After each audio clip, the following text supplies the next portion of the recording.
Hey everybody, what's up and welcome back to today's video guys. And today guys, I'm going to go ahead and be showing you how to import an XML file into Davinci Resolve.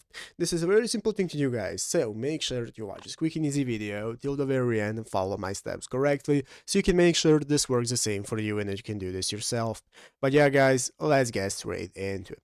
So the first thing you want to do is go ahead and open up the official Davinci Resolve program right here on your PC if you haven't already, and after opening it up guys, you'll be greeted by this main page right here, which is the home page of Davinci Resolve, where you can get started with editing and adding all your videos.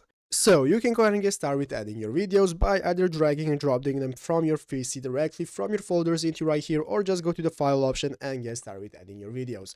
But now let's go ahead and see how we can import XML files that we need to use in our project. Basically guys, it's very easy, and all we have to do is just go right here into the file option right here in the upper left corner, click on file, which is going to open up this new drop down menu of all the options we can access, and one of them is going to be called import. So here we have the import option guys, and once you put your mouse on import, you can see here, we can see everything we can import. And guys, you can see we have the option to import media from XML. So we can click the media from XML option guys, and now you can go ahead and find the XML file that we want to use and import, and we can add it right here, and after that it's going to appear in our timeline ready for editing.